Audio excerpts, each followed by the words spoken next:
Hidup aku berubah seketika setelah ayah meninggal, kasih sayang berganti dengan pengkhianatan. Ketika ibuku sendiri tega menjual aku demi melunasi utang kepada pria preman penguasa pasar. Namun siapa sangka pria ini ternyata... Sebelum memulai, yuk, kita absen dulu. Bunda-bunda dari daerah mana saja? Tulis di kolom komentar ya biar kita makin akrab. Dan untuk bunda yang baru bergabung, jangan lupa subscribe channel ini supaya tidak ketinggalan kisah menarik di episode selanjutnya. Hujan turun deras sore itu. Rintiknya seperti air mata langit yang menolak berhenti, seakan ikut merasakan kesedihan seorang gadis muda yang berdiri di bawah payung hitam. Wajahnya pucat, matanya bengkak, dan tangannya gemetar menggenggam payung yang terasa berat sekali. Gadis itu adalah Sari, anak tunggal dari almarhum Pak Dharma, seorang pria sederhana yang dikenal baik oleh semua orang di kampung. Di depan matanya, sebuah liang lahat perlahan ditutup tanah basah. Gumpalan tanah dilemparkan satu persatu, menimbulkan bunyi duk yang menusuk dada. Setiap suara itu bergema seperti palu godam yang memukul hatinya. Dunia seakan berhenti. Nafasnya terasa sesak. Seakan sebagian dirinya ikut terkubur bersama ayah tercinta. Sari menggigit bibir. Air matanya jatuh tak terbendung, menyatu dengan hujan yang tak kenal ampun. "Ayah, kenapa secepat ini pergi?" bisiknya lirih. Kata-kata itu tenggelam dalam suara hujan, tak ada yang mendengarnya, kecuali Tuhan yang tahu luka di hatinya. Di belakang Sari, seorang wanita paruh baya berdiri dengan wajah datar. Namanya Ratna, ibu tiri Sari. Ia tidak menangis, tidak juga menunjukkan kesedihan. Matanya justru sibuk memperhatikan orang-orang yang datang melayat. Pandangannya sesekali berhenti pada gelang emas, jam tangan, atau pakaian bagus yang dikenakan tamu-tamu itu. Sari sempat menoleh, berharap melihat setitik kesedihan di wajah ibu tirinya, namun yang ia temukan hanyalah kekosongan yang menusuk. Hari itu, Sari merasa benar-benar sendirian. Malamnya, rumah peninggalan Pak Dharma sunyi. Hanya suara hujan yang masih tersisa. Sari duduk di ruang tamu, memeluk foto ayahnya erat-erat. Foto itu adalah satu-satunya penghiburannya malam itu. Sosok ayah yang tersenyum hangat dalam bingkai kayu kecil tampak seakan hidup, seakan masih berada di sisinya. "Ayah, aku takut. Aku benar-benar takut tanpa ayah," gumam Sari sambil terisak. Kenangan masa lalu berkelebat di kepalanya. Bagaimana ayah selalu menemaninya belajar, menuntunnya sholat berjamaah, menepuk bahunya saat ia menangis karena nilai jelek, dan tersenyum bangga ketika ia berhasil memenangkan lomba menulis di sekolah. Semua itu kini tinggal kenangan. Tak ada lagi suara langkah kaki ayah yang biasanya terdengar saat pulang bekerja. Tak ada lagi suara tawa khasnya yang mengisi ruangan. Di tengah kesedihan itu, langkah sepatu terdengar dari arah dapur. Ratna muncul dengan pakaian tidur yang mewah, rambutnya disanggul seadanya, dan wajahnya tampak bosan. Ia memandang Sari sebentar, lalu mendengus. "Sudahlah, jangan cengeng terus. Orang mati nggak bakal balik hanya karena kamu nangis setiap malam," katanya dengan nada ketus. Sari mendongak, menatap Ratna dengan mata sembab. "Tapi, Bu, ayah baru saja pergi. Apa ibu tidak merasa kehilangan?" Suaranya bergetar, penuh luka. Ratna tertawa kecil, dingin. "Kehilangan? Yang aku rasakan justru pusing. Karena dengan kepergian dia, semua beban ini jatuh ke aku. Hutang-hutangnya, rumah ini, semua jadi tanggung jawabku. Kamu pikir gampang?" Sari terdiam. Kata-kata itu terasa seperti pisau yang menancap ke dadanya. Ia tahu ayahnya tidak meninggalkan banyak harta, tapi ia juga yakin ayahnya bukanlah orang yang gegabah berutang. Selama hidup, ayah selalu berusaha jujur dan sederhana.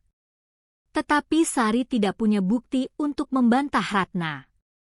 Hari-hari setelah itu, kesedihan Sari tidak kunjung reda. Ia masih sulit menerima kenyataan. Setiap sudut rumah terasa kosong, seakan kehilangan roh yang dulu menghidupinya. Ratna, bukannya memberi dukungan, justru semakin sering mengeluh.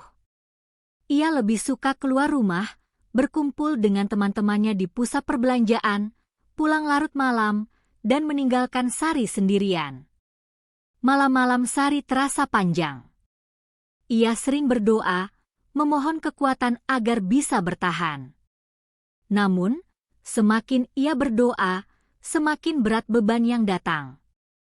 Seolah Tuhan ingin mengujinya lebih keras lagi. Suatu sore, saat Sari merapikan kamar ayahnya, ia menemukan sebuah buku catatan kecil. Sampulnya lusuh, tapi di dalamnya ada tulisan tangan ayahnya yang rapi. Dengan hati-hati ia membuka lembar demi lembar. Air matanya kembali mengalir ketika membaca kalimat pertama di halaman depan. Untuk putriku Sari, jika suatu saat ayah tidak ada lagi, jangan pernah merasa sendirian. Tuhan selalu ada untukmu. Sari menutup buku itu erat-erat dan menangis sejadi-jadinya. Ayah, aku kangen. Namun, tangisnya terhenti ketika mendengar suara Ratna dari ruang tamu. Suara itu keras, marah, dan penuh emosi. Aku janji akan bayar. Tapi beri aku waktu, teriak Ratna, seolah berbicara dengan seseorang melalui telepon. Sari berjalan perlahan mendekati pintu, mengintip. Ratna mondar-mandir dengan wajah tegang. Ya, aku tahu utangnya besar, tapi aku sedang cari jalan. Jangan paksa aku sekarang. Sari terkejut. Ternyata Ratna memang benar-benar punya utang besar. Hatinya makin was-was. Ia ingin bertanya, ingin tahu lebih banyak, tapi mulutnya terkunci.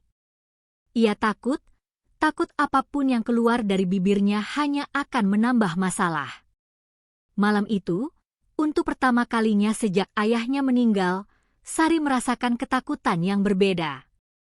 Bukan hanya karena kehilangan sosok pelindung, tetapi juga karena firasat buruk bahwa kehidupan mereka akan berubah lebih mengerikan dari yang pernah ia bayangkan.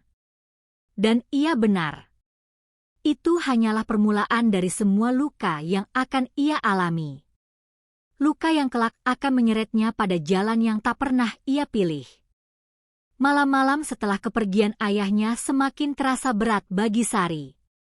Suara jangkrik di halaman rumah, gemerisik angin di sela pohon, bahkan suara detak jam dinding di ruang tamu, semuanya terdengar seperti penanda kesunyian yang menyesakkan dada. Setiap kali ia melewati kamar ayahnya, dadanya terasa sesak. Bau kayu tua bercampur wangi tembakau khas ayah masih melekat di sana. Namun, kesedihan itu belum seberapa dibanding rasa cemas yang kini tumbuh setiap kali ia melihat Ratna. Ibu tirinya itu semakin sering pulang larut malam, wajahnya kusut, matanya merah, dan mulutnya tak berhenti mengomel. Kadang ia membawa pulang sekotak rokok mahal atau kantong belanja berisi pakaian baru, lalu menyimpannya di kamar seakan Sari tak akan tahu. Sari hanya bisa diam. Hatinya tahu ada yang tidak beres, terutama setelah malam itu, malam ketika ia mendengar Ratna berteriak di telepon soal utang. Pagi itu, sinar matahari menyelinap lewat celah jendela ruang makan.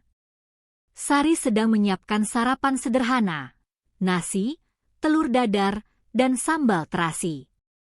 Bau masakan itu memenuhi ruangan kecil yang terasa dingin sejak ayahnya tiada. Ratna duduk di kursi, wajahnya pucat, rambutnya berantakan. Ia hanya menatap kosong ke arah piring, jarinya mengetuk meja tanpa henti. Sari mencoba membuka percakapan. Bu, makan dulu. Nanti sakit kalau nggak sarapan. Ratna mengangkat kepalanya, menatap Sari dengan mata merah yang tajam.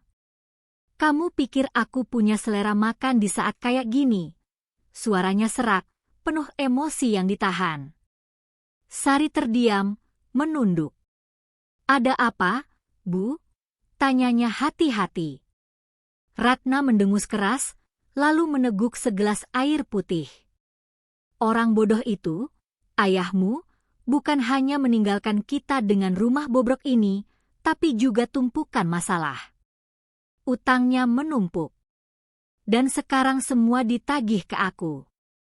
Jantung Sari berdetak cepat. Utang? Ayah berutang? Tapi, ayah selalu bilang, selama ini kita cukup dengan apa yang ada. Ayah nggak pernah cerita soal itu. Ya jelas dia nggak cerita. Kalau dia cerita, kamu pasti makin rewel, jawab Ratna ketus.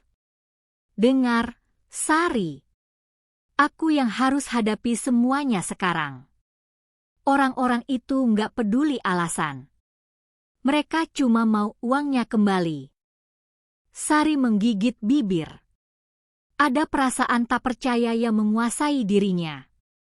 Ayahnya yang ia kenal adalah sosok sederhana, bijak, dan hati-hati. Mustahil ayah meninggalkan utang besar. Hatinya berteriak ingin membela, namun mulutnya terkunci. Hari-hari berikutnya semakin menegangkan. Beberapa kali orang asing datang ke rumah. Tubuh mereka besar, wajahnya keras, nada bicaranya kasar. Mereka mengetuk pintu dengan suara menggelegar, menuntut bertemu Ratna. Sari sering mengintip dari balik jendela. Dadanya berdebar kencang setiap kali mendengar suara mereka.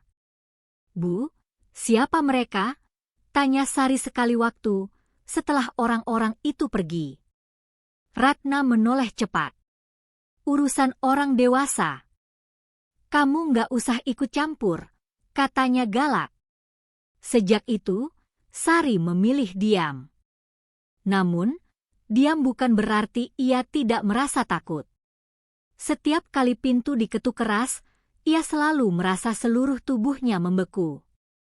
Suatu sore, Ratna pulang dengan wajah pucat pasi.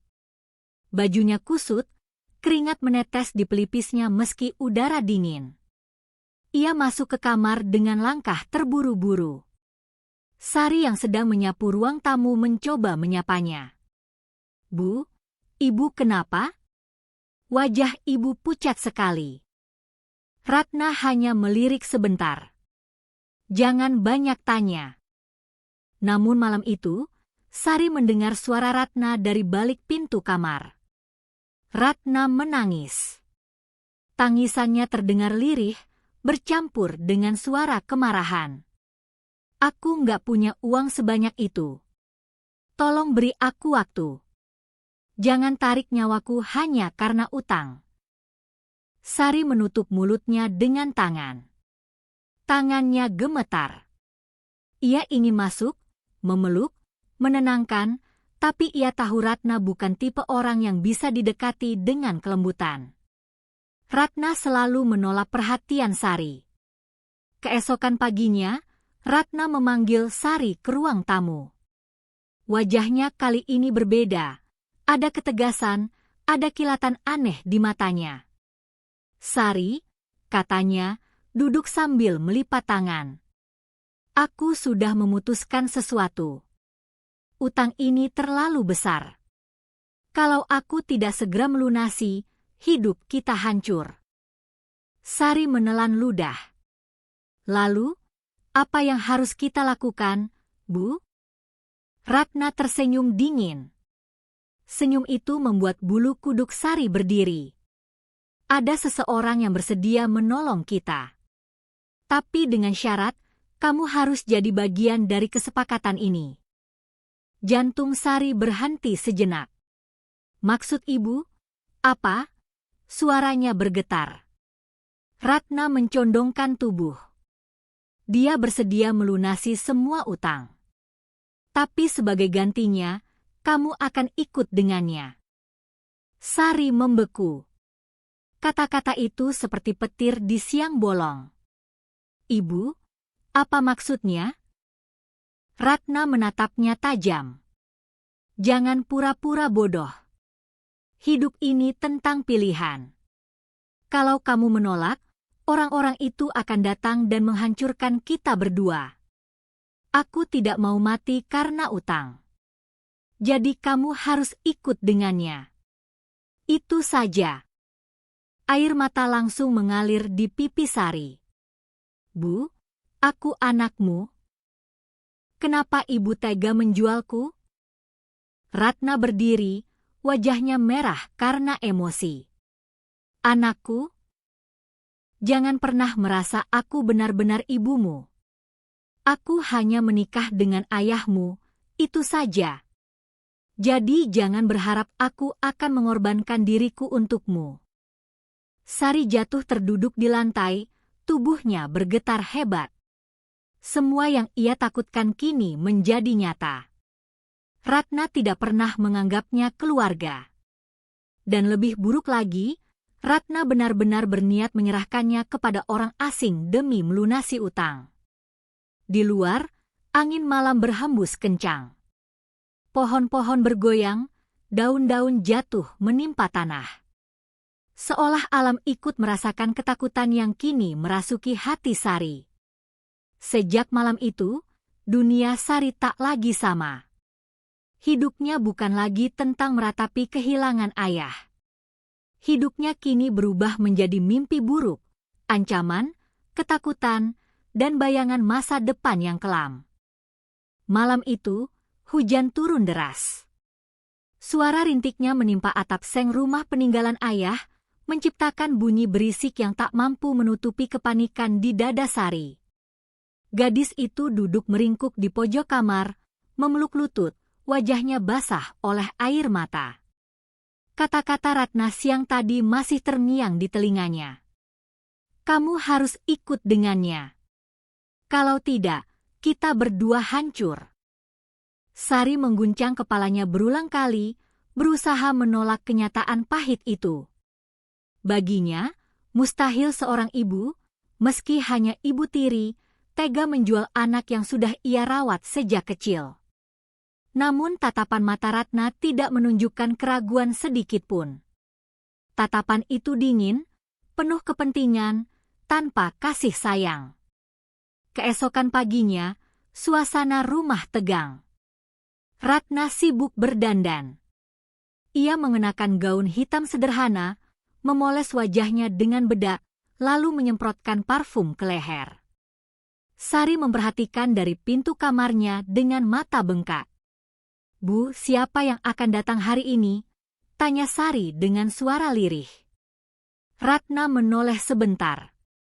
Orang yang akan menolong kita. Jadi bersiaplah. Jangan bikin aku malu di depan dia. Sari ingin membantah, ingin berteriak bahwa ia bukan barang dagangan. Tapi suaranya tercekat di tenggorokan.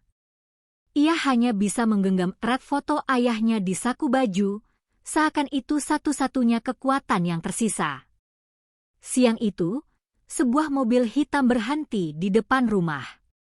Mobilnya besar, mengkilap, kontras dengan rumah kayu tua yang hampir rubuh. Dari dalamnya turun seorang pria berperawakan tinggi, mengenakan jas rapi berwarna gelap. Wajahnya tegas, matanya tajam, dan langkahnya mantap. Dua pria lain mengikuti di belakangnya, berpakaian seperti asisten atau pengawal.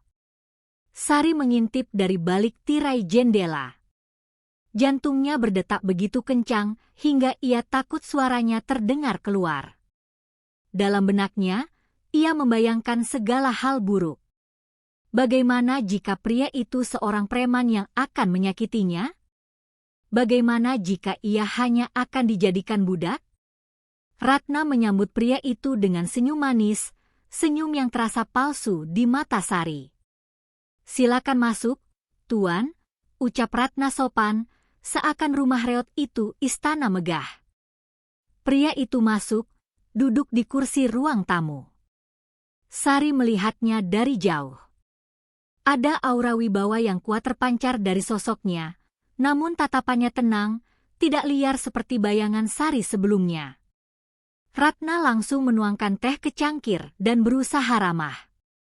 "Apa semua sudah jelas, Bu Ratna?" tanya pria itu dengan suara dalam. Ratna mengangguk cepat. "Ya, Tuan. Seperti kesepakatan. Setelah ini, semua utang saya lunas." Kalimat itu membuat dada Sari seperti ditusuk. Jadi benar. Dirinya hanya dianggap sebagai alat barter untuk menutup utang. Tak lama kemudian, Ratna memanggil Sari dengan suara keras. "Sari, keluar sini." Langkah kaki Sari terasa berat seperti diseret rantai besi. Setiap detik terasa panjang. Ia keluar dari kamarnya dengan wajah pucat, matanya sembab. Tatapannya bertemu dengan pria itu. Untuk pertama kalinya, Sari melihatnya dari dekat. Pria itu menatapnya lama, seakan sedang menilai. Sorot matanya sulit ditebak, bukan tatapan penuh nafsu, bukan pula tatapan jijik. Justru ada sesuatu yang dingin sekaligus misterius di sana. "Sari," kata Ratna, "mulai hari ini kamu ikut dengan Tuan Adrian. Ingat, jangan macam-macam. Kamu harus tahu diri. Hidupmu sekarang tanggung jawab beliau." Air mata Sari meleleh. Ia berusaha meraih tangan Ratna, berharap ada secercah belas kasih. "Bu, jangan lakukan ini, aku mohon." Ratna menarik tangannya kasar. "Diam. Jangan bikin aku malu di depan Tuan Adrian." Adrian, pria itu, tidak banyak bicara. Ia hanya memberi isyarat kepada asistennya. Salah satu dari mereka menyerahkan sebuah map tebal berisi dokumen. Ratna menerimanya dengan tangan bergetar. "Dengan ini, semua urusan selesai," ujar Adrian singkat. Ratna tersenyum lega. "Terima kasih, Tuan, terima kasih banyak." Namun bagi Sari, saat itu adalah akhir dunia. Ketika Adrian berdiri, ia melangkah mendekat ke arah Sari. Tingginya menjulang, membuat Sari merasa semakin kecil.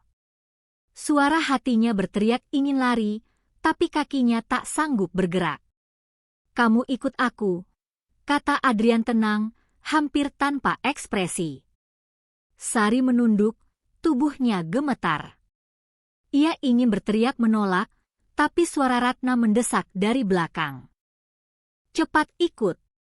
Jangan buat masalah." Dengan langkah lunglai, Sari mengikuti Adrian keluar rumah. Di depan pintu, ia sempat menoleh. Ratna berdiri di sana dengan senyum puas, seakan baru saja memenangkan sesuatu. Sari menggigit bibir hingga berdarah. Dalam hatinya, ia bersumpah tak akan pernah melupakan pengkhianatan itu. Ibu tirinya menjualnya seperti menjual barang rongsokan. Semua rasa hormat yang pernah ada lenyap, berganti dengan luka mendalam.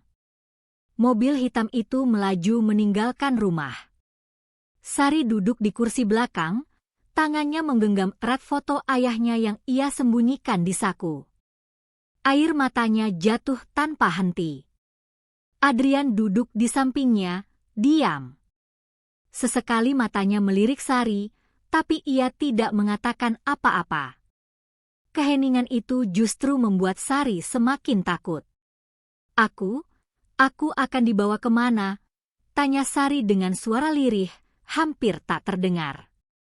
Adrian menoleh, menatapnya singkat, lalu kembali menatap ke depan. "Kamu akan tahu nanti." Jawaban singkat itu membuat hati Sari semakin ciut. Jalanan basah oleh hujan. Lampu-lampu jalan berkilau seperti serpihan kaca. Sari bersandar di kursi, menutup mata sejenak, berharap semua ini hanyalah mimpi buruk. Tapi setiap kali ia membuka mata, kenyataan kembali menamparnya. Ia benar-benar telah dijual.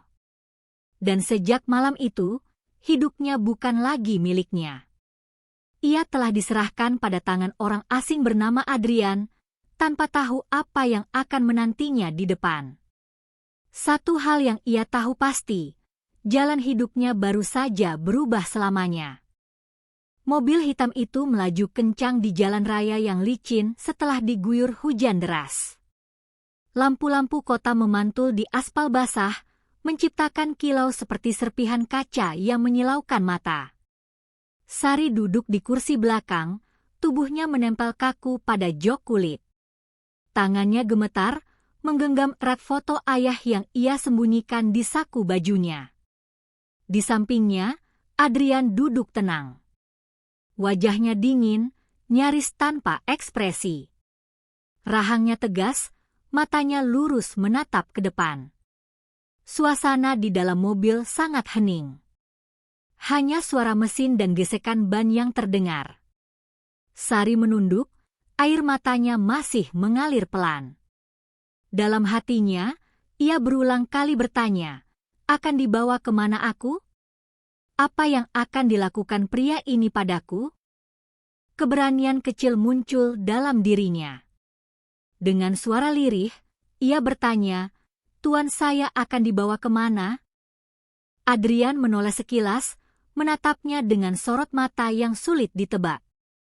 Ke tempatmu yang baru, jawabnya singkat, lalu kembali menatap ke depan. Jawaban itu bukannya menenangkan, justru membuat Sari semakin takut. Tempat baru? Apa maksudnya? Rumahnya? Atau pikirannya berputar penuh bayangan buruk? Perjalanan itu terasa sangat panjang. Hingga akhirnya, mobil berbelok masuk ke sebuah jalan besar yang diapit pagar tinggi. Lampu-lampu taman menyala, menerangi area luas dengan deretan pepohonan rapi. Sari menatap dari balik jendela, matanya membelalak. Sebuah rumah besar menjulang megah di ujung jalan. Rumah itu bukan rumah biasa. Bangunannya seperti istana modern dengan dinding kokoh, kaca besar, dan pilar tinggi. Lampu gantung kristal terlihat dari jendela, berkilauan indah. Halaman luasnya dipenuhi bunga dan patung marmer. Sari tercengang. Kenapa rumahnya sebesar ini? Bukankah katanya dia hanya pria yang membeli aku untuk melunasi utang? Mobil berhenti di depan pintu utama. Seorang pelayan berseragam rapi segera membukakan pintu. Adrian keluar lebih dulu, lalu menoleh pada Sari. Turun. Sari ragu-ragu, tapi akhirnya ia menuruti. Kakinya gemetar saat menapaki lantai marmer yang mengkilap. Rasanya seperti memasuki dunia lain, dunia yang terlalu mewah untuk orang sederhana sepertinya. Di dalam, ruangan megah menyambutnya. Dinding putih berhiaskan lukisan mahal, karpet merah tebal membentang di lantai, dan lampu kristal menggantung megah di langit-langit. Sari nyaris tak percaya dengan apa yang dilihatnya. Seorang wanita paruh baya berseragam hitam menghampiri, menunduk hormat pada Adrian. Selamat datang, Tuan. Semuanya sudah dipersiapkan. Adrian hanya mengangguk, lalu melangkah masuk. Sari mengikuti dari belakang, menunduk, takut bertemu tatapan siapapun. Mereka berjalan melewati lorong panjang hingga sampai di sebuah kamar besar. Pintu dibuka. Di dalamnya ada ranjang empuk dengan sprei putih bersih, lemari besar, meja rias, bahkan balkon yang menghadap taman indah. Sari terpaku di ambang pintu. Ia tidak pernah membayangkan bisa berada di kamar seindah ini. Tapi hatinya tetap waspada. Semua ini bukan hadiah. Semua ini adalah jerat. Kamar ini untukmu, ucap Adrian datar. Sari menoleh cepat, matanya membesar. Untuk saya? Kenapa? Adrian menatapnya, kali ini sedikit lebih lama. Mulai malam ini, kamu tinggal di sini. Anggap ini rumahmu. Sari terdiam, hatinya penuh pertanyaan. Ia ingin berteriak bahwa rumahnya hanya rumah kayu peninggalan ayah, bahwa ia tidak butuh istana ini, bahwa ia hanya ingin kebebasan. Namun bibirnya keluh. Malam itu, Sari duduk di tepi ranjang, menatap keluar jendela. Taman yang indah terlihat tenang, tapi hatinya justru semakin gelisah. Adrian sudah pergi ke ruang kerjanya, meninggalkan Sari sendiri. Kenapa dia tidak menyentuhku? Kenapa dia bahkan memberiku kamar seindah ini? Bukankah niatnya membeli aku untuk sesuatu yang buruk? Pikir Sari. Pertanyaan itu berputar-putar di kepalanya, membuat ia semakin bingung. Keesokan paginya, Sari terbangun karena ketukan pintu. Seorang pelayan wanita masuk, membawa nampan berisi sarapan. Selamat pagi, Nona. Silakan makan. Sari menatap bingung. Nona? Jangan panggil saya begitu, saya hanya... Perintah Tuan Adrian, jawab pelayan itu singkat sebelum menunduk sopan dan keluar. Sari menatap sarapan itu lama. Hatinya bergetar. Ada apa dengan semua ini? Kenapa aku diperlakukan seperti tamu, bukan seperti barang dagangan? Hari-hari pertama di rumah itu penuh kebingungan. Adrian jarang berbicara padanya. Jikapun ada, hanya kata-kata singkat, makan, tidur, jangan keluar rumah, atau sekadar anggukan. Namun, perlahan Sari menyadari sesuatu. Setiap kali Adrian pulang larut malam, ia sering melihat pria itu termenung di ruang kerja dengan wajah lelah. Kadang ia berbicara di telepon dengan nada serius. Dari balik pintu, Sari pernah mendengar namanya sendiri disebut. Ya, aku sudah membawanya ke sini. Dia aman. Jangan sampai ada yang tahu dulu. Kata-kata itu membuat bulu kuduk Sari berdiri. Apa maksudnya? Siapa yang tidak boleh tahu? Suatu sore, keberanian Sari muncul. Ia nekat mendekati Adrian di ruang tamu. Pria itu duduk membaca dokumen, wajahnya fokus. Tuan, panggil Sari dengan suara pelan. Adrian menoleh singkat. Ada apa? Sari menggenggam tangannya sendiri, menahan gemetar. Kenapa? Kenapa Anda membawa saya ke sini? Apa yang Anda inginkan dari saya? Adrian menutup dokumen, menatap Sari dalam-dalam.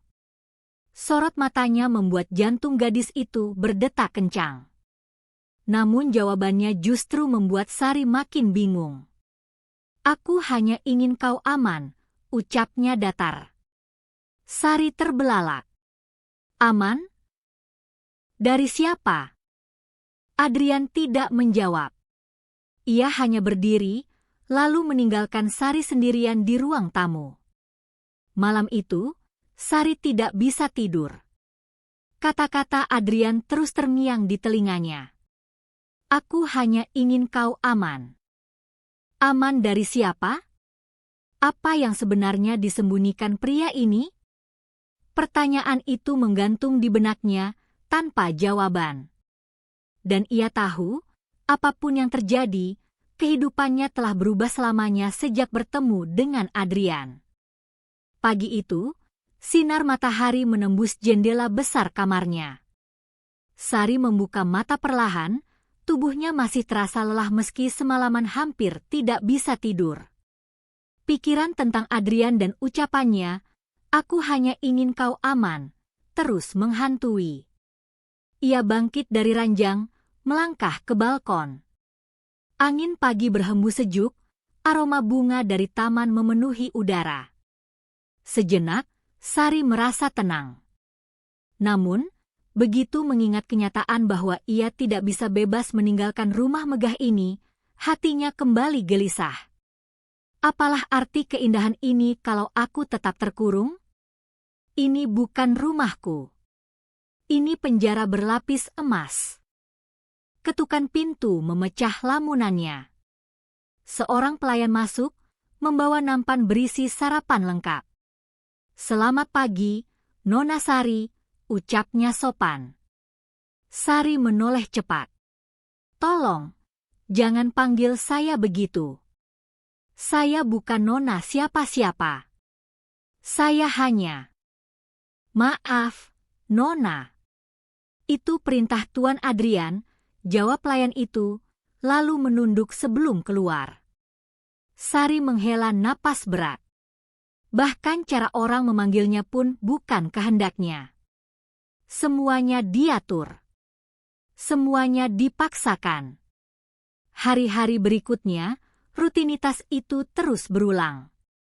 Ia diberi sarapan mewah setiap pagi, pakaian baru di lemari, bahkan pelayan yang siap menemaninya ke taman atau ruang baca. Namun, ada satu aturan yang selalu ditegaskan. Sari dilarang keluar dari rumah itu. Pada mulanya ia tidak berani bertanya kenapa. Tapi rasa ingin tahu semakin menguat. Sampai akhirnya, suatu sore, ia mencoba menguji batas. Ketika semua pelayan sibuk, ia berjalan menuju pintu gerbang. Pagar tinggi menjulang, dan di depannya ada dua penjaga berbadan besar. Sari mendekat dengan wajah gugup. Aku ingin jalan-jalan sebentar. Hanya di sekitar jalan besar. Boleh kan?" tanyanya hati-hati. Kedua penjaga itu saling pandang, lalu salah satunya menggeleng. "Maaf, Nona. Perintah Tuan Adrian, Anda tidak boleh keluar tanpa izin." Sari menggigit bibir, matanya memanas. "Jadi aku benar-benar dipenjara di sini?" desisnya dengan suara bergetar. Penjaga itu hanya menunduk, tak berani menatap. Dengan perasaan hancur, Sari kembali ke kamarnya.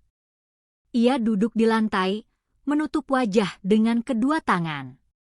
Air matanya tumpah. "Ayah, kenapa aku harus melalui semua ini? Kalau ayah masih ada, aku tidak akan jadi begini."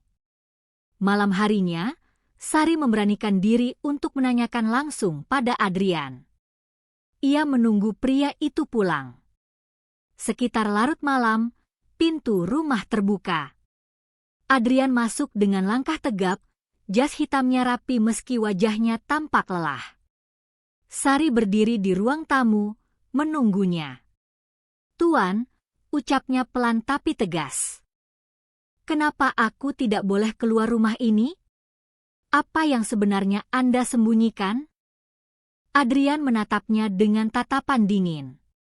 Sesaat ia hanya diam, lalu menjawab singkat, "Karena di luar sana berbahaya untukmu." Sari terbelalak. "Berbahaya? Maksud Anda apa? Siapa yang akan mencelakanku?"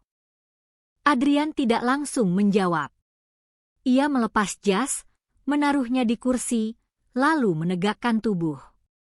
"Ada orang yang ingin mencarimu. Selama kau di sini, kau aman." Jawaban itu justru membuat Sari semakin bingung. "Siapa? Kenapa mereka mencariku? Saya bukan siapa-siapa. Saya hanya anak seorang petani kecil." Adrian menatapnya lama, sorot matanya dalam. Namun, seperti biasa, ia tidak memberi penjelasan lebih jauh. "Sudah larut. Tidurlah." Lalu ia berlalu ke ruang kerjanya, meninggalkan Sari yang terpaku dengan hati berkecamuk. Hari demi hari, Sari semakin merasakan belenggu yang tidak kasat mata. Ia hidup di rumah megah dengan segala kemewahan, tapi tidak memiliki kebebasan sedikit pun. Ia seperti burung cantik yang dikurung dalam sangkar emas. Pelayan selalu menjaga geraknya. Jika ia ingin membaca, mereka segera menyiapkan buku. Jika ia ingin ke taman, mereka menemaninya. Bahkan ketika ia duduk termenung terlalu lama, mereka dengan halus mengajaknya kembali ke kamar. Apakah mereka semua mengawasiku? Atau melindungiku? Aku bahkan tidak tahu lagi. Namun, ada satu hal yang membuat hatinya semakin bingung. Sikap Adrian yang tidak pernah menyentuhnya. Sejak malam pertama hingga sekarang, pria itu tidak pernah sekalipun memperlakukan Sari seperti seorang istri atau bahkan seorang milik. Adrian selalu menjaga jarak. Kalaupun berbicara, hanya seperlunya. Kadang, di balik sikap dingin itu, Sari merasa ada sesuatu yang lebih dalam. Ada perhatian yang tidak diucapkan. Misalnya, ketika ia batuk kecil, keesokan harinya ada segelas madu hangat di kamarnya. Atau ketika ia menatap lama bunga mawar di taman, esoknya mawar segar sudah ada di vas kamarnya. Sari merasakan sesuatu yang janggal. Kenapa dia bersikap seperti ini? Kalau niatnya hanya membeli aku untuk melunasi utang, kenapa dia tidak berbuat apa-apa? Suatu malam, saat hujan deras mengguyur, Sari tidak bisa tidur. Ia keluar ke ruang tamu, berjalan pelan. Dari kejauhan, ia melihat lampu ruang kerja Adrian masih menyala.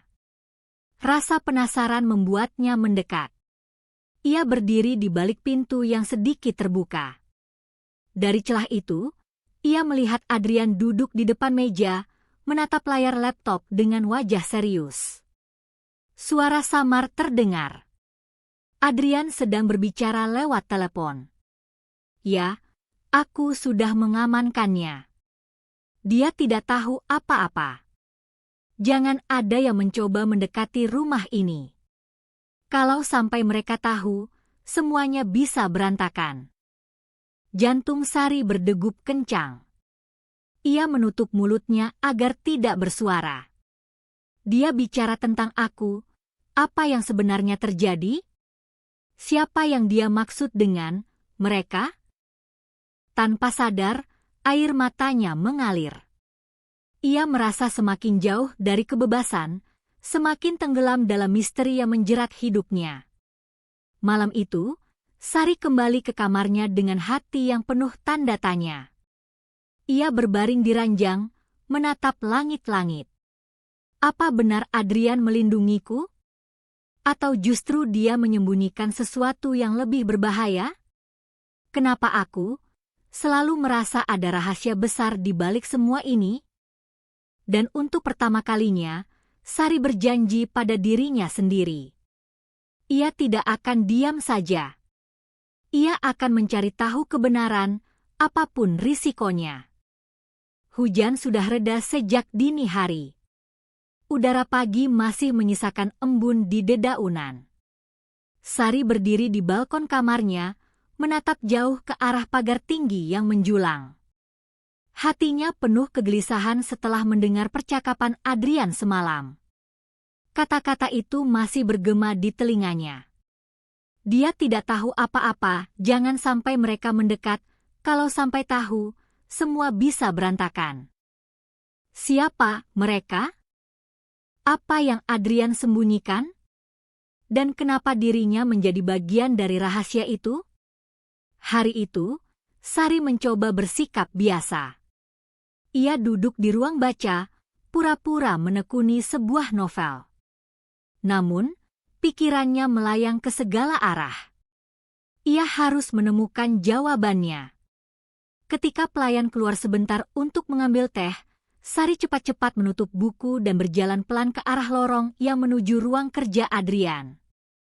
Sejak malam itu, ia selalu merasa ada sesuatu yang tersembunyi di sana.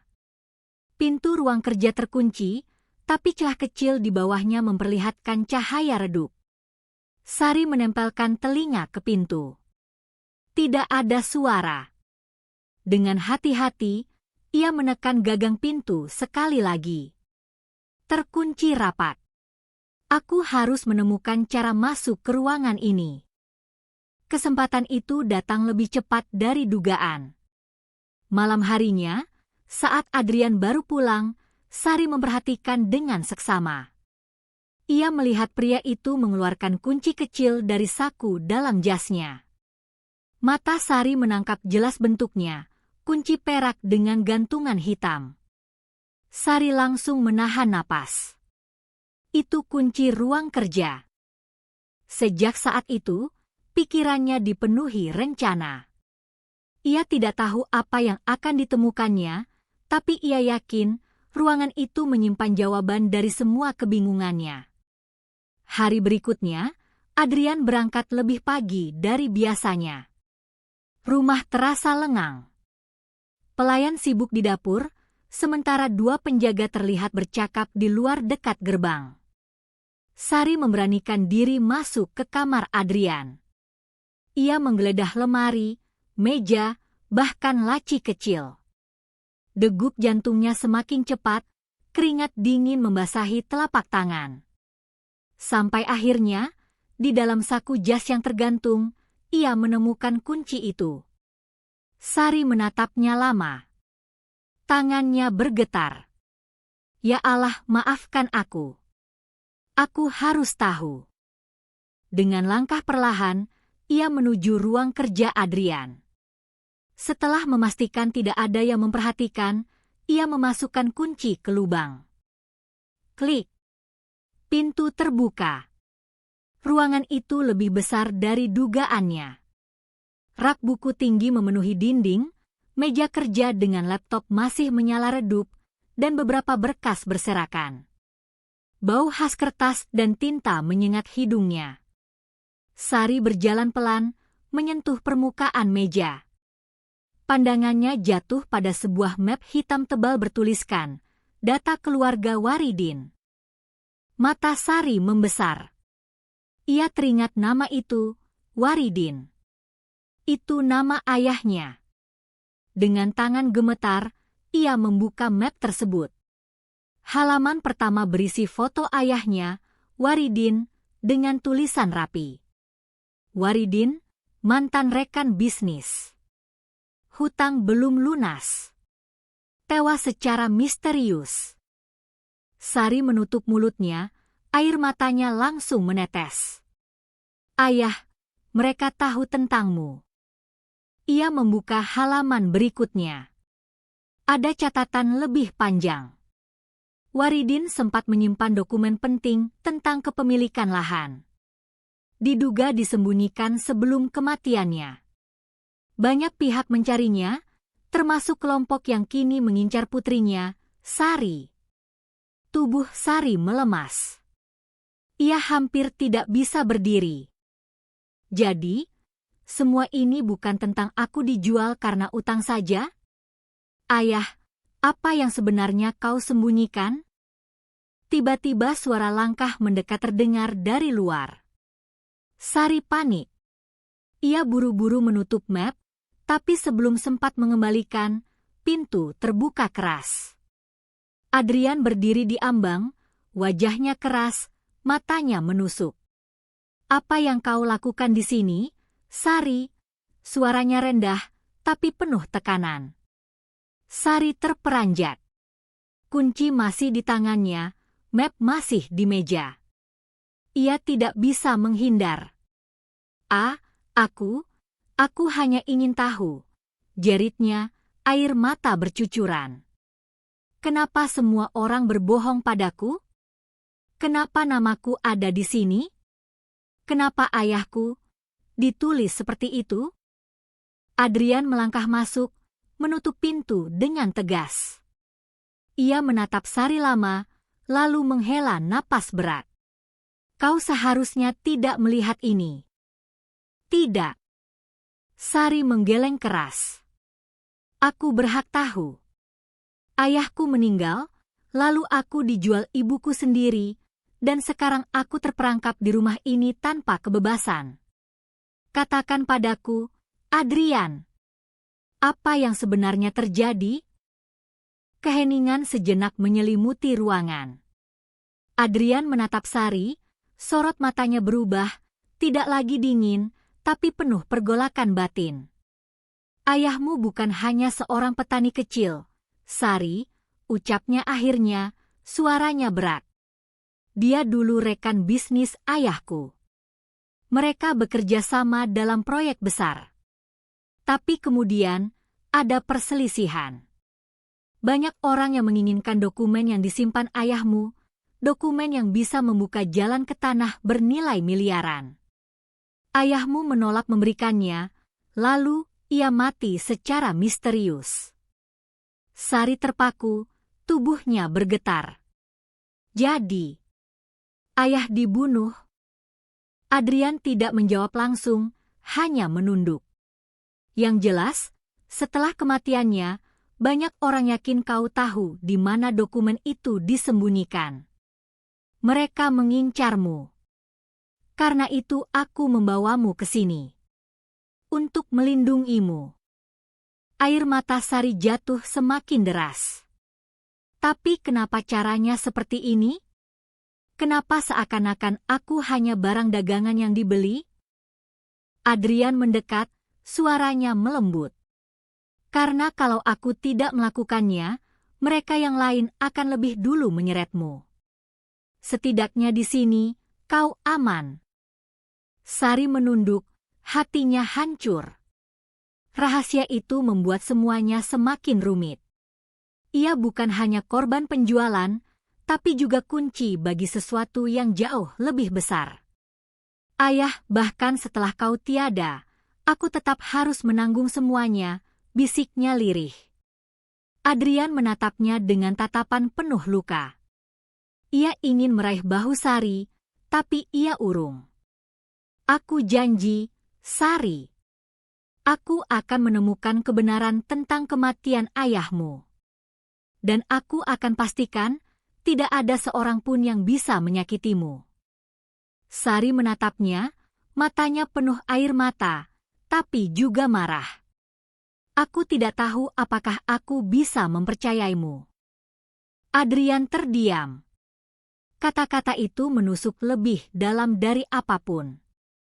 Dan malam itu, untuk pertama kalinya, kebenaran yang selama ini disembunyikan mulai terbuka. Tapi bersama kebenaran itu, datang pula badai konflik yang lebih besar. Malam itu, setelah pertengkaran di ruang kerja, suasana rumah Adrian berubah dingin. Sari masih menangis di kamarnya, sementara Adrian duduk termenung di ruang tamu. Sejak rahasia Waridin terbuka, ada jarak besar di antara keduanya. Namun masalah sebenarnya baru saja dimulai. Keesokan harinya, Sari terbangun lebih pagi dari biasanya. Ia bermaksud menenangkan diri dengan berjalan di halaman. Tapi betapa terkejutnya ia ketika melihat salah satu pintu gudang kecil di belakang rumah terbuka setengah. Biasanya pintu itu selalu terkunci rapat. Dengan langkah hati-hati, ia mendekat. Di dalam gudang, ia menemukan beberapa kotak berdebu. Saat ia menyibakkan salah satunya, matanya membelalak, ada tumpukan berkas lama, sebagian lusuh, sebagian terlihat resmi dengan cap pemerintah. Sari mengambil salah satu map. Isinya adalah petalahan dengan tanda merah di beberapa titik. Ia tidak mengerti detailnya, tapi satu hal pasti, ini berkaitan dengan dokumen yang tadi malam disebut Adrian. Apakah ini yang mereka cari? Pikirnya. Belum sempat ia merenung, suara langkah kaki terdengar.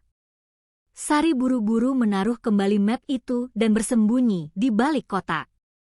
Dari celah kecil, ia melihat sosok Adrian masuk. Wajahnya tegang, matanya liar, seolah mencari sesuatu. Adrian menggeledah isi gudang, mengangkat beberapa kotak, lalu menggeram pelan. Siapa yang sudah masuk ke sini? Jantung Sari hampir melompat keluar. Ia menggigit bibir menahan napas. Untungnya, Adrian tidak menemukan keberadaannya dan keluar setelah beberapa menit. Sari tetap berjongkok lama setelah pintu tertutup. Keringat dingin membasahi tubuhnya. Kalau Adrian bisa setegang itu, berarti apa yang kusentuh tadi memang sangat penting. Hari semakin larut, dan Sari terus memikirkan peta itu. Apa arti tanda merah? Kenapa harus disembunyikan di gudang? Dan kenapa Adrian tampak takut ada orang lain yang tahu? Saat malam tiba, ia akhirnya memberanikan diri bertanya. Adrian. Suara Sari bergetar saat keduanya makan malam. Apa ada sesuatu yang kau sembunyikan di gudang belakang? Adrian terhenti sejenak. Tatapannya menusuk, tapi cepat ia alihkan. Gudang itu berisi barang lama. Tidak penting. Sari mengetukkan sendoknya ke meja. Jangan bohong lagi padaku. Aku sudah melihatnya. Peta itu, apa maksudnya? Adrian meletakkan garpunya dengan keras. Sari, kau tidak mengerti. Semakin kau tahu banyak, semakin berbahaya untukmu. Berbahaya bagaimana? Sari menahan tangis. Aku sudah kehilangan ayahku. Kau pikir aku masih bisa hidup dalam kebohongan? Adrian terdiam, wajahnya mengeras. Lalu ia berkata lirih, kalau begitu, besok aku akan menunjukkan padamu. Tapi bersiaplah. Setelah itu, kau mungkin tidak akan pernah bisa kembali hidup tenang. Benar saja, esoknya Adrian membawa Sari ke sebuah ruangan tersembunyi di lantai bawah rumah. Dari luar, ruangan itu tampak seperti gudang anggur biasa. Tapi begitu pintu besi dibuka, Sari terkejut. Di dalamnya terdapat lemari besi besar, penuh dengan dokumen, foto, dan kotak kecil berlabel angka. Adrian membuka salah satu map. Ini semua bukti. Lahan yang dulu dikelola ayahmu dan ayahku sebenarnya adalah area yang sekarang bernilai triliunan rupiah. Ada perusahaan besar yang ingin menguasainya. Tapi ayahmu menolak menyerahkan dokumen asli. Sari menatap foto ayahnya muda, berdiri bersama seorang pria yang mirip Adrian tapi lebih tua. Jadi, mereka berdua pernah bersahabat. Adrian mengangguk. Ya. Tapi karena perbedaan prinsip, mereka berpisah. Lalu ayahmu hilang, dan hanya meninggalkan jejak samar. Sari menutup mulutnya. Air matanya kembali mengalir.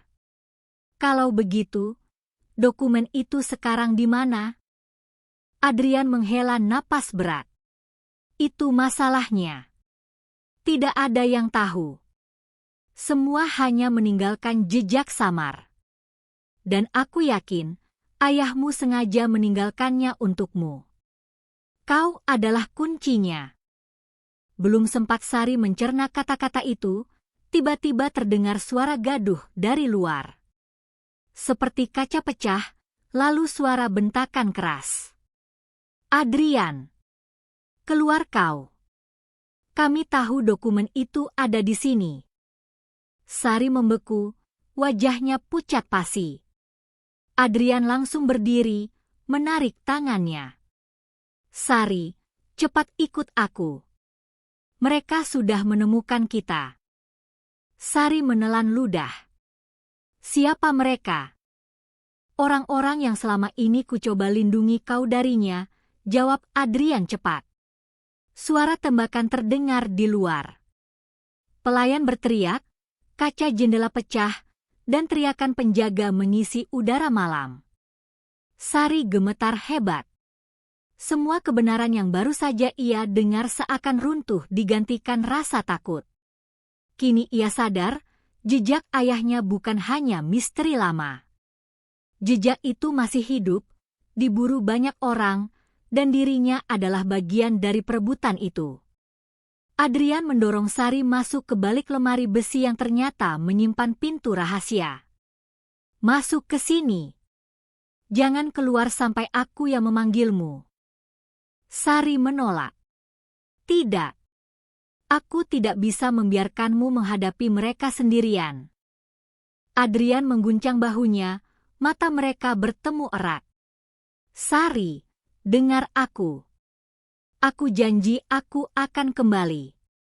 Tapi kalau kau keluar sekarang, mereka akan menangkapmu. Dan kalau itu terjadi, semuanya selesai. Air mata Sari jatuh deras. Ia terpaksa melangkah masuk. Pintu besi menutup, meninggalkan kegelapan dan isak tangisnya. Di luar, suara pertempuran semakin jelas.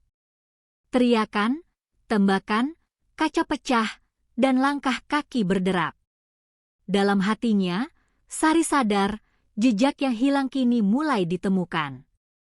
Tapi bersama itu, bahaya yang selama ini mengintai akhirnya datang menghampiri. Suara tembakan menggema memecah keheningan malam. Udara dipenuhi bau mesiu, bercampur dengan teriakan panik para pelayan yang berlarian menyelamatkan diri. Dari balik ruang rahasia, Sari menempelkan telinga pada dinding dingin, mendengar setiap detik yang lewat bagai pukulan ke dadanya. Adrian, bisiknya pelan, suaranya parau karena air mata. Di luar, suara langkah kaki berat semakin dekat. Cari ke seluruh ruangan. Jangan biarkan dia kabur, teriak seseorang dengan suara kasar. Sari menggigit bibir, tubuhnya gemetar. Ia merasa seperti burung yang dikurung, dipaksa menyaksikan sarangnya diserbu pemangsa tanpa bisa berbuat apa-apa. Adrian berdiri di tengah ruang tamu yang kini berantakan. Pintu depan sudah jebol, kaca pecah berserakan di lantai. Beberapa penjaga pribadinya tergeletak, sebagian masih mencoba melawan meski terluka. Seorang pria berbadan besar dengan tato di leher melangkah masuk. Matanya tajam, suaranya menggema penuh ancaman. Adrian, serahkan dokumen itu. Atau malam ini, rumahmu berubah jadi kuburan. Adrian mengepalkan tinju, wajahnya tegang namun tetap tegar. Kalian tidak akan mendapatkannya. Dokumen itu bukan milik kalian. Pria itu tertawa kasar. Bukan milik kami? Lalu milik siapa? Ayahmu? Atau gadis kecil yang kau sembunyikan itu?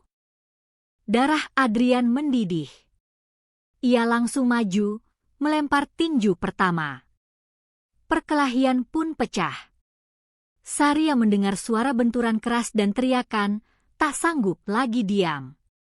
Ia menendang pintu rahasia dari dalam. Sekali, dua kali hingga pintu terbuka sedikit. Ia keluar, melangkah dengan hati-hati, mencari jalan menuju ruang tamu. Matanya langsung disergap pemandangan mengerikan.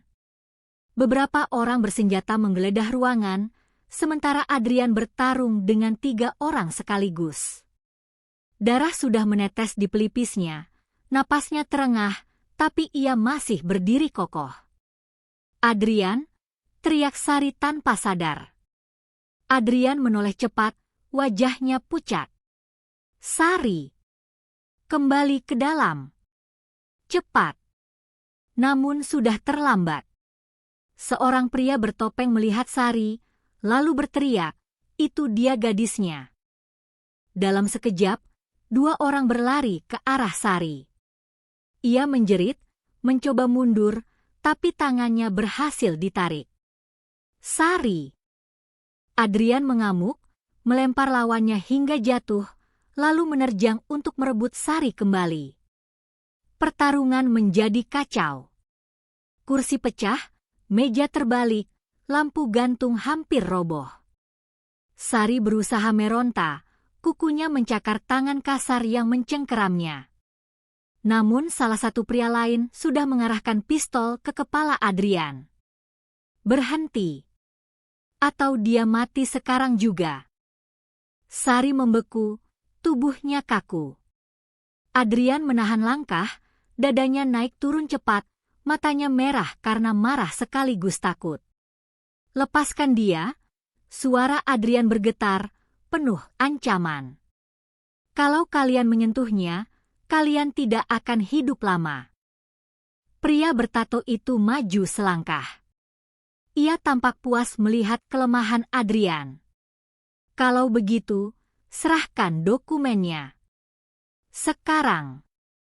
Sari menatap Adrian dengan mata basah. "Adrian, jangan. Jangan lakukan itu." Air matanya jatuh. "Kalau kau menyerah, mereka tidak akan berhenti. Mereka akan terus mengincar kita." Adrian menelan ludah. Tangannya mengepal, kepalanya menunduk, seakan mencari jawaban. Pria bertato mendekat, menyeringai ke arah Sari. "Gadis ini hanya beban. Kau tahu itu, kan? Kalau dia hilang, semua masalahmu selesai." Sari terisak. Hatinya hancur. Ia ingin berteriak, tapi suara tercekat di tenggorokannya. Tiba-tiba, suara tembakan terdengar. Semua orang menoleh. Salah satu pria bersenjata terjatuh dengan darah memancar dari dadanya. Dari arah luar rumah, sekelompok pria berpakaian serba hitam menyerbu masuk. Mereka bergerak cepat, rapi, seperti pasukan terlatih. "Bubarkan mereka!" teriak salah satu pemimpin pasukan itu. Pertempuran besar kembali pecah. Suara tembakan saling bersahutan, jeritan memenuhi udara, dan rumah Adrian berubah jadi medan perang. Adrian memanfaatkan kekacauan itu untuk menarik Sari dari genggaman musuh. Mereka berlari ke arah tangga, berusaha mencari tempat lebih aman. Namun Sari sempat menoleh ke belakang. Ia melihat pria bertato yang memimpin penyerangan tadi, menatapnya dengan senyum penuh dendam. "Kau tidak akan bisa lari, gadis kecil," ucapnya lirih, suaranya tenggelam di tengah hiruk-pikuk pertempuran. Adrian dan Sari akhirnya sampai di kamar atas. Adrian mengunci pintu, lalu menatap Sari dengan wajah penuh luka. "Sari, dengar aku. Malam ini mungkin kita tidak bisa bertahan lama. Tapi aku janji, aku tidak akan biarkan mereka menyentuhmu." Sari terisak, memegang wajah Adrian yang penuh darah. "Kenapa harus aku? Kenapa semua ini terjadi padaku?" Adrian menggenggam tangannya erat. "Karena kau adalah kunci. Ayahmu meninggalkan sesuatu yang sangat berharga.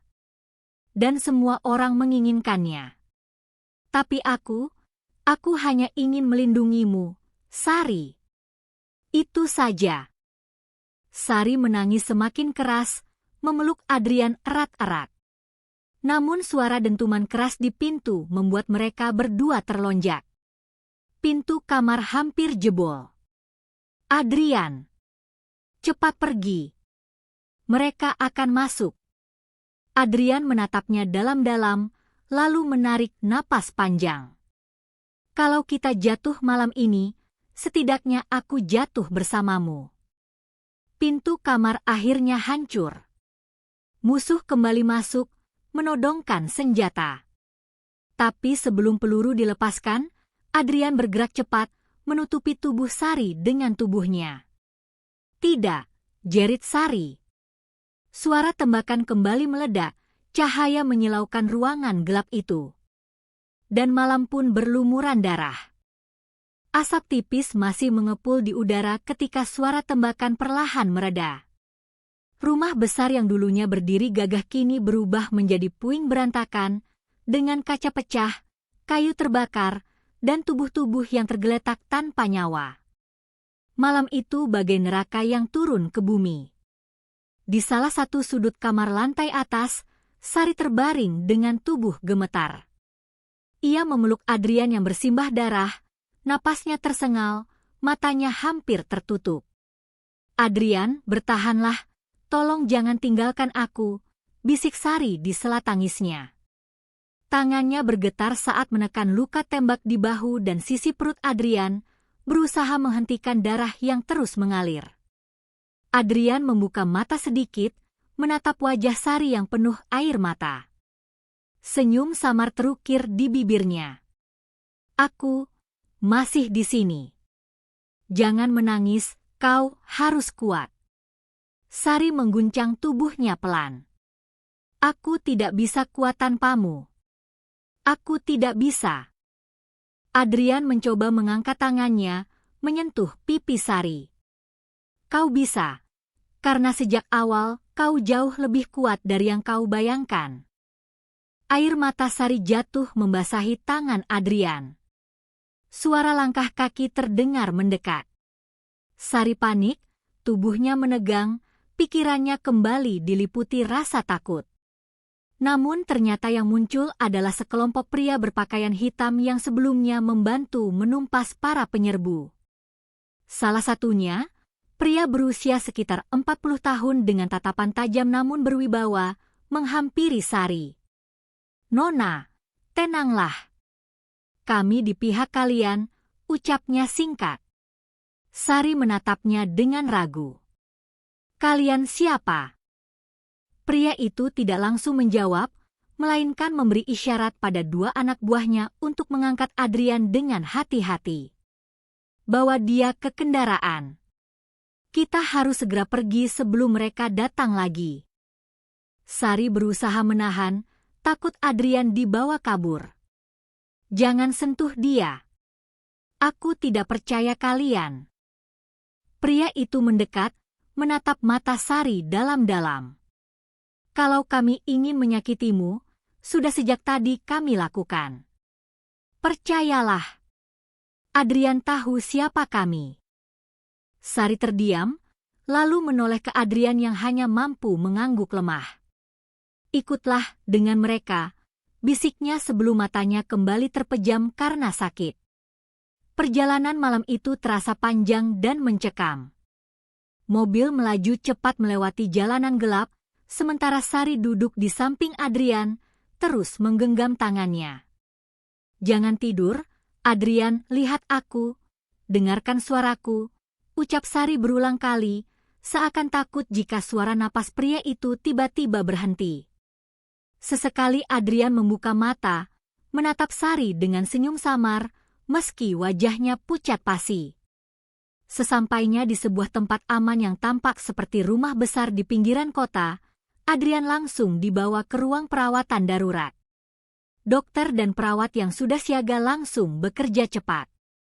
Sari hanya bisa berdiri di luar pintu, tubuhnya lemas, hati terasa kosong.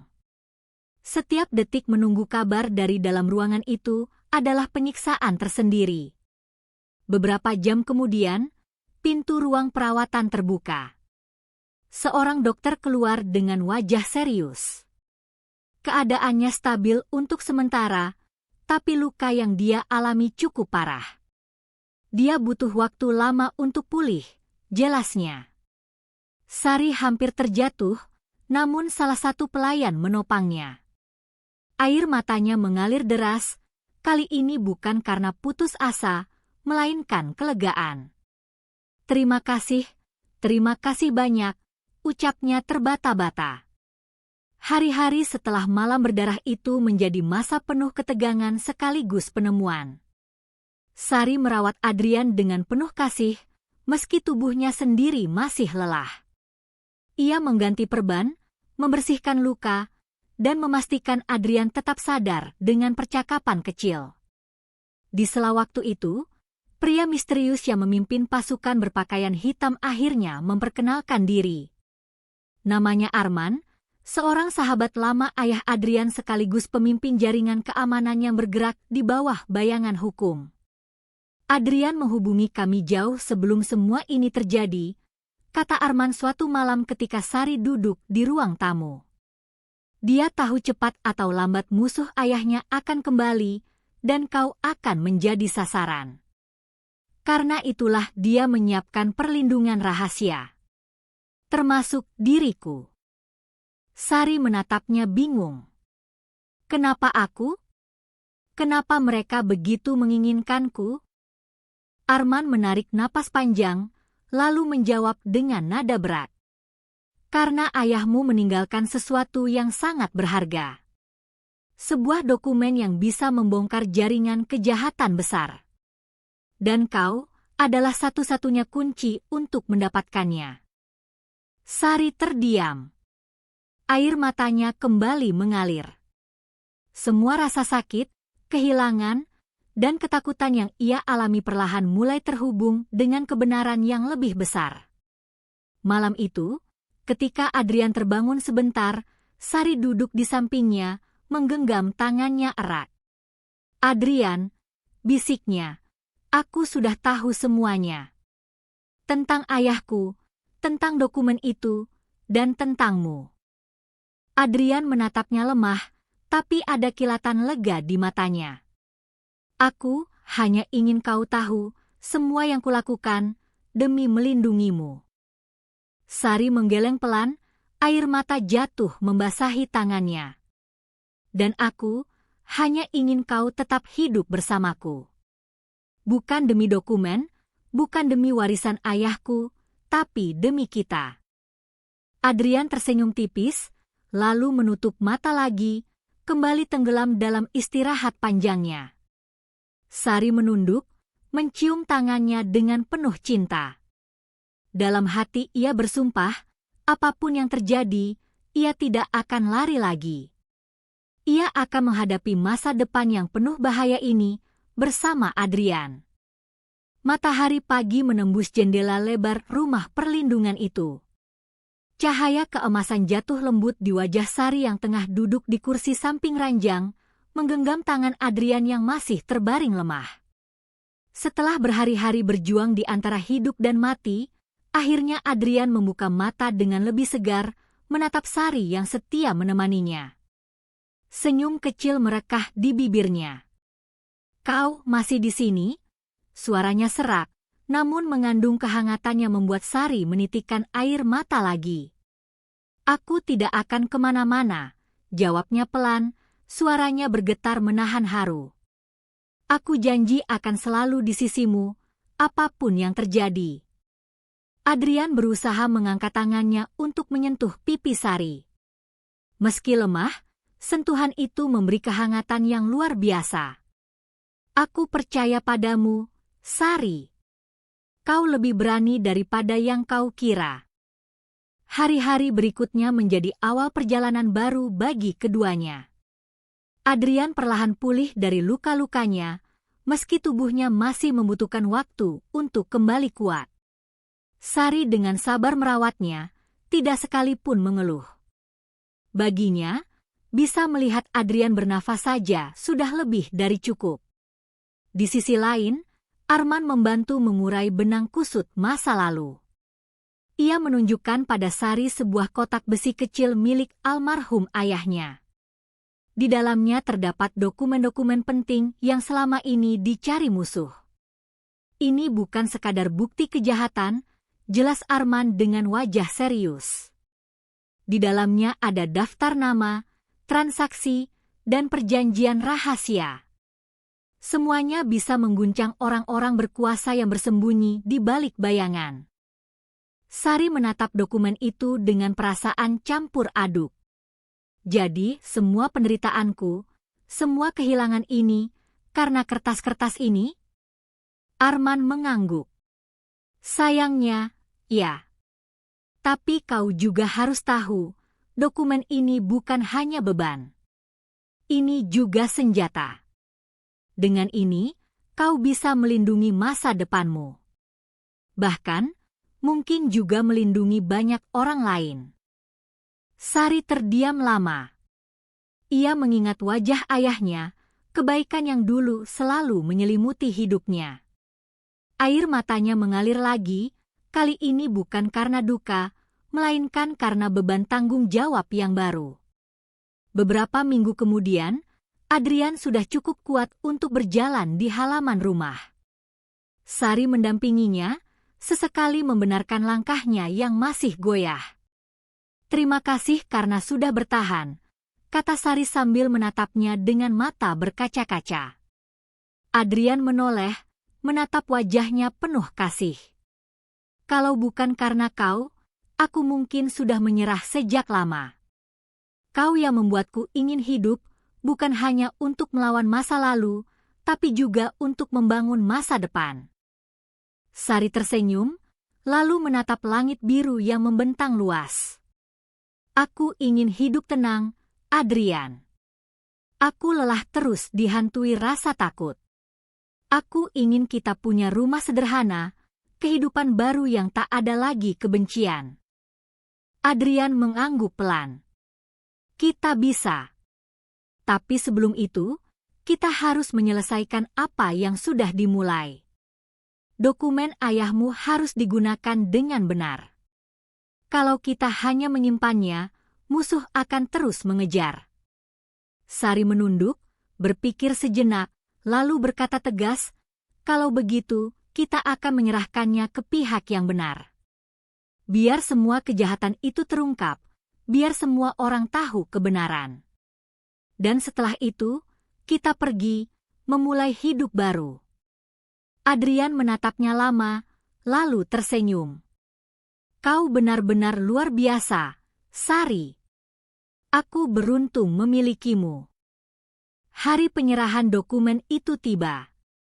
Dengan pengawalan Arman dan orang-orangnya, Sari dan Adrian bertemu dengan pihak berwenang yang dapat dipercaya. Serah terima dilakukan secara hati-hati, di sebuah ruang rahasia yang dijaga ketat. Saat kotak besi itu dibuka dan semua dokumen diperlihatkan, wajah-wajah serius para pejabat berubah. Mereka sadar, apa yang mereka lihat akan mengguncang negeri ini. Sari menatap Adrian, menggenggam tangannya erat. Sudah selesai, bukan? Adrian mengangguk. Ya. Semua sudah selesai. Namun dalam hati, mereka tahu bahwa ancaman mungkin tidak akan pernah benar-benar hilang. Hanya saja, kali ini mereka tidak lagi sendiri. Mereka punya satu sama lain, dan itu cukup. Beberapa bulan setelah semua badai itu reda, Sari dan Adrian memulai kehidupan baru di sebuah kota kecil yang jauh dari hiruk-pikuk. Mereka menyewa rumah sederhana dengan halaman kecil yang penuh bunga. Sari mengisi hari-harinya dengan berkebun dan melukis, sesuatu yang dulu ia cintai sebelum semua kesulitan datang. Adrian, meski masih pulih, mulai merancang usaha baru yang tidak lagi terikat dengan bayangan masa lalunya. Setiap sore, mereka duduk di teras, menatap matahari terbenam bersama. Tidak ada lagi teriakan, tidak ada lagi darah, hanya ada ketenangan dan cinta yang tumbuh semakin dalam. Sari menoleh ke Adrian, lalu berkata dengan senyum lembut, ternyata hidup sederhana seperti ini adalah kebahagiaan yang sebenarnya. Adrian menggenggam tangannya, menatapnya penuh keyakinan. Dan kau adalah alasan aku menemukan kebahagiaan itu. Air mata Sari jatuh, kali ini bukan air mata duka, melainkan syukur. Semua luka, semua penderitaan, akhirnya membawanya pada sebuah jalan baru. Jalan yang penuh harapan. Jalan yang tidak lagi sendirian. Jalan yang ia lalui bersama Adrian.